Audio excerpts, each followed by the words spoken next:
హంపీలో హనుమంతుల వారు ఆగ్రహంతో పైకి లేచి కేకలు వేస్తారు. ఆ కేకలు విన్న ఎంతో మంది ఆకులు రాలిపోయినట్టు రాలిపోతారని బ్రహ్మంగారు కాజ్ఞంలో ఉంది. మనల్ని 2 సంవత్సరాల పాటు అష్ట కష్టాలు పెట్టిన కరోనా లాంటి వ్యాధులు మరెన్నో రాబోతున్నాయని తెలిపారు. కోపంతో మల్లికార్జున స్వామి శ్రీశైలం వీడి వింధ్య పర్వతానికి వెళ్తారట.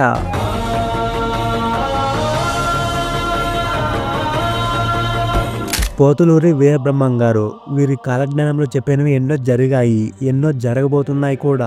అసలు బ్రహ్మం గారు కాలజ్ఞానంలో ఏం చెప్పారు, 2026లో ఏం జరగబోతున్నాయి, ఆయన రాసిన అసలైన కాలజ్ఞానం ఎక్కడ ఉంది? బ్రహ్మం గారి పూర్తి పేరు శ్రీ పోతులూరి వీరబ్రహ్మేంద్ర స్వామి. ఆయన మనం బ్రహ్మం గారు అని పిలుచుకుంటాం.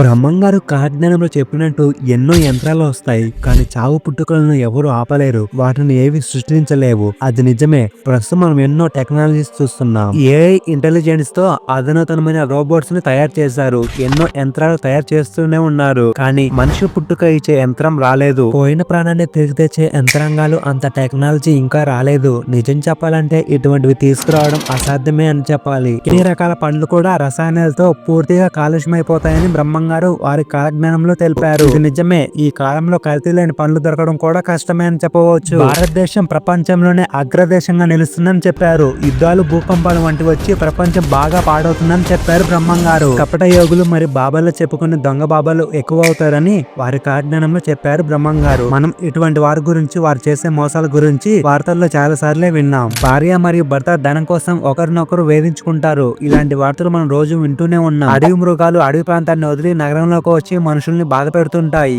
అది కూడా జరిగింది గతంలో. అంటే 2023 సంవత్సరంలో తిరుమల ప్రాంతంలో ఈ ఘటన చోటు చేసుకుంది అని మన అందరికి తెలిసిందే. ప్రపంచంలో పాపుల సంఖ్య పెరిగిపోయి పుణ్యాత్ముల సంఖ్య తగ్గిపోతుందని చెప్పారు. రోజు మన దేశంలో జరిగే దారుణాలు చూస్తుంటే నిజమే అనిపిస్తుంది కదా. ఎర్ర చీమంత వస్తువు ఏనగంత సమానమై ధనమిచ్చి కొనుక్కోవాల్సి ఉంటుంది. అంతగా ధరలు పెరిగిపోతాయట. అలానే వివాహం తర్వాత కూడా వివాహేతర సంబంధాలు పెట్టుకుంటారని వారి కాలజ్ఞానంలో ఉంది. కులాంతర వివాహాలు ఎక్కువ అవుతాయట. ఇది ఈ కాలంలో బాగా జరుగుతుంది. దేవతల్ని, గురువుల్ని, బ్రహ్మలని దూషిస్తారు. ఇప్పుడు జరుగుతున్న మత గొడవల వల్ల ఒకరి దేవుల్ని ఒకరు దూషించడం మనం చూస్తూనే ఉన్నాం. శాంతవంతులు కోపిష్ఠులు అవుతారట. పాడి పాటలు తరిగిపోతాయి. పైరుకు తెగుళ్ళు, రైతుకు దిగుళ్ళు మిగులుతాయని బ్రహ్మంగారి కాలజ్ఞానంలో చెప్పారు. ముండమోపులు ముత్తైదులు అవుతారని పునర్వివాహం చేసుకుంటారని చెప్పారు. అధిక నిద్ర, అధిక ఆహారం కలిగిన జనాలు సోమరిపోతులు అవుతారని చెప్పారు. అలాగే వారికి రోగ భయాలు కలుగుతాయట. గొప్ప క్షేత్రమైన తిరుమల వెంకటేశ్వర స్వామి వారి ఆలయ సంపదను 6 మంది గజ దొంగలు దోచుకుంటారట. దీంతో ఆ స్వామివారి కుడి భుజం అదరడం మొదలవుతుందట. దేశంలో అనేక ఉత్పత్తులు మొదలవుతాయి. కోపంతో మల్లికార్జున స్వామి శ్రీశైలం వీడి వింధ్య పర్వతానికి వెళ్తారట. పడమర దిక్కున అర్ధరాత్రి సూర్యుడు ఉదయిస్తాడట. ఇంద్రకీలాద్రి పర్వతంపై కొలువు ఉన్న ఆ దుర్గమ్మ ముక్కు పొడకను కృష్ణా నది తాకుతుందట. శ్రీశైలం శిఖరంపై అగ్నివర్షం కురుస్తుంది. ఇది చూసి నంది పెద్ద రంకి వేస్తుంది. ఈ రంకి శబ్దం విన్న ఎంతో మంది మరణిస్తారట. భూమి కొద్ది కొద్దిగా సముద్రంలో కలిసిపోవడంతో కొన్ని మహానగరాలు మాయమవుతాయట. 12 రోజుల పాటు గోదావరి నదిలో చుక్క నీరు కూడా ఉండదట.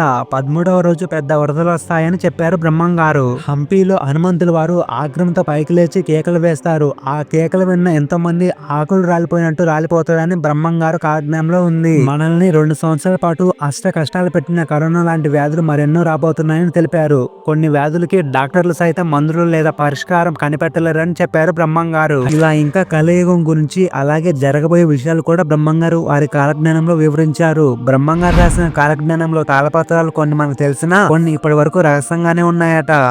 ఎంతో వింత కదా. అందుకే ఆయన్ని దేవుడు అన్నారు. ఇన్ని దశాబ్దాలు దాటినా ఇప్పటికీ కూడా ఆయన గురించే మాట్లాడుతూనే ఉన్నాం. ఇలాంటి మరెన్నో సంఘటనలు జరిగాయి, మరెన్నో జరగబోతున్నాయి. ఇలాంటి మరెన్నో వీడియోస్ కోసం మన ఛానల్ని ఇప్పుడే సబ్స్క్రైబ్ చేసుకోండి. And see you in the next video.